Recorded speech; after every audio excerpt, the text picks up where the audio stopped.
안녕하세요. 국내 최대 장기렌트 비교 견적 카베이의 장미람입니다. 오늘은 뜨거운 이슈인 전세 렌터카 사건에 대해서 이야기해 보겠습니다. 집처럼 차도 전세로 타자라고 외치면서 많은 사람들을 현혹시켰던 전세 렌터카 사건의 전말은 이렇습니다.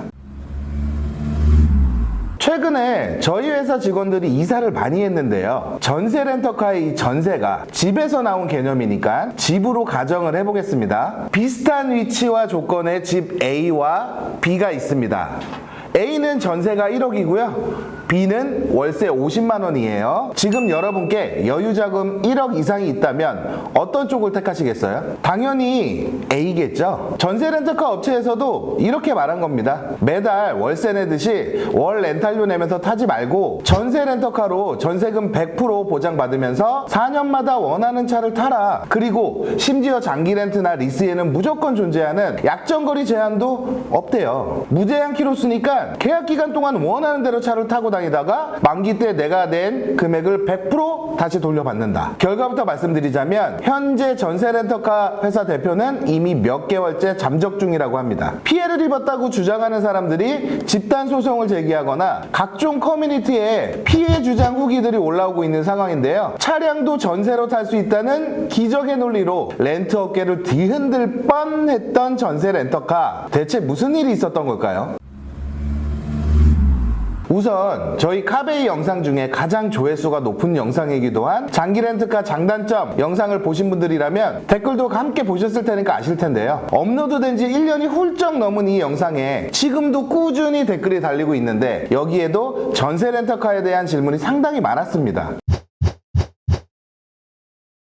사실 이때까지만 해도 제가 댓글이나 상담 문의 주시는 고객님들께요, 제 생각을 100% 자유롭게 이야기하기는 좀 힘들었어요. 짐작은 하고 있었지만 어쨌든 아직 일어나지 않은 일이었기 때문에 내 말 한마디가 혹여나 타 경쟁사를 깎아내리는 것은 아닐까 싶기도 했고요. 그래서 굉장히 조심스러웠습니다. 하지만 이제 상황은 너무 심각해졌습니다. 또 다른 피해자가 나오지 않길 바라며 전세 렌터카에 대한 모든 것을 파헤쳐 보도록 하겠습니다. 주식회사 원카글로벌 네트워크스는 전세 렌터카라는 아이템과 함께 세상의 모습을 드러냈습니다. 예를 들어 3천만 원짜리 차량을 전세 렌트로 계약하게 되면 고객은 차량가액의 100%에 해당하는 금액인 3천만 원을 원카의 보증금 명목으로 일단 맡기고 다달이 관리비 개념으로 약 10만 원대의 금액을 납부하면서 차량을 이용하게 됩니다. 그리고 계약이 끝나서 차량을 반납하게 되면요, 보증금으로 납입했던 차량가액 3천만 원을 모두 돌려받을 수 있다고 했는데요. 보통 신차 장기 렌트카의 경우에는 차량가, 계약기간, 나이, 주행거리 등에 따라서 월 렌탈료가 달라지기 마련인데요. 원카에서 말하는 전세 렌터카는 심지어 주행거리 제한도 없었습니다. 아시다시피 자동차는 일정 키로수 또 일정 기간이 지나면요, 그 값어치가 확연히 떨어지게 됩니다. 그런데 이렇게 주행거리 제한도 없이 실컷 한 차를 반납하는데 감가를 걱정할 필요가 없다? 정말로 그 값어치를 보장해 줄 수 있었던 걸까요? 원카에서는 이렇게 말했습니다. 전세 렌터카 이용 고객이 차량가액에 해당하는 금액을 전세자금으로 맡기면 그 금액으로 총 4대의 차를 계약해서 한 대는 계약 고객에게 제공을 하고요, 나머지 3대는 원카의 자회사인 자동차 렌트사에서 영업용 차량으로 굴리면서 수익을 낸다는 겁니다. 이렇게 렌터카 사업에서 얻은 수익으로 감가상각 금액을 충당하고요, 자동차 해외 수출 판매 영업사도 설립해서 계약 기간이 끝난 차량은 해외로 수출하기 때문에 감가상각을 최소화시킬 수 있다고 말했습니다. 그리고 한 가지 더, 원카는 캐피탈사를 만들어서 금융 수익을 내겠다, 여기서도 수익이 나기 때문에 걱정할 게 없다, 이렇게 얘기했는데요. 전세 렌터카 사업이 가능하려면 이렇게 복잡한 구조로 진행돼야 하고 수익도 어마어마하게 많이 나야 할 것 같은데요. 이게 정말 가능했던 건지 아니면 처음부터 작정을 한 건지, 이런 의심스러운 상황에서 이영훈 대표는 어떻게 사업을 확장시켜 나갈 수 있었던 걸까요? 이영훈 대표는 스스로를 스타트업 대표라고 소개하면서 무서운 기세로 사업을 확장해 나간 걸로 보여집니다. 그리고 여기에는 전세 렌트를 원하는 고객들만 현혹된 게 아닌데요. 사업 확장을 위해서는 고객만큼이나 꼭 필요한 게 바로 영업사원과 지점이었겠죠. 영업사원에게는 차량 보증금의 7%에 해당하는 금액을 수수료로 지급한다는 이런 파격적인 조건을 내걸었고, 이 중에 1%에 해당하는 금액은요, 해당 영업사원을 소개해준 또 다른 영업사원에게 지급하는 이런 방식으로 운영됐다고 하는데요. 원카의 영업사원은 파격적인 조건으로 영업수수료를 받을 수 있었고, 심지어 가만히 있기만 해도 내가 원카에 소개한 지인이 계약을 달성하면 일정 부분의 수익을 보장받을 수 있으니 일종의 다단계 형식으로 운영됐다고 지적하는 분들도 많았습니다. 영업사원이나 고객, 다들 왜 철석같이 전세 렌트카를 믿었을까요? 일각에서는 영업사원만큼은 알면서도 사기로 의심되는 이 행각에 동참을 했다고 비난을 하기도 하지만, 어쨌든 많은 사람들이 현혹될 수밖에 없었던 결정적인 이유는 바로 지급보증 때문이었습니다. 이 원카가 초기에 사업을 시작하면서 가장 큰 걸림돌은요, 그렇게 좋으면 너나 써라, 못 믿겠다 라고 하는 이런 불신의 눈초리였을 텐데요. 원카에서는 이걸 해결하기 위해서 지급보증을 내걸었습니다. 전세 렌트카에 납부하는 보증금 가운데 60%는 신용보증보험이나 제1금융권에서 지급보증을 받고, 나머지 40%는 차에 대한 근저당을 잡아서 혹시 모를 상황에 대한 불안감을 해소해 주겠다고 한 거죠. 여기에 이서진이라는 국민 배우를 광고 모델로 채용하면서 원카는 그렇게 승승장구하는 듯 했습니다. 원카 홈페이지에 들어가 보니까 이런 표들이 많이 있더라고요. 그럴듯해 보입니다. 하지만 보유할 수 있는 재산 중에서 가장 감가가 큰 것을 꼽으라면 단연 자동차겠죠. 지금 보여드린 이 표에서는 50%로 잡고 있지만요, 사실상 외제차의 경우에는 감가 수준이 무려 50% 이상입니다. 그런데 감가상각 걱정 없이 맡겨둔 보증금으로 우리가 알아서 돈을 불려줄 테니 우리는 돈을 벌고 네 원금도 지켜줄게 라고 말하고 있었던 거예요. 볼수록 정말 의심스럽습니다.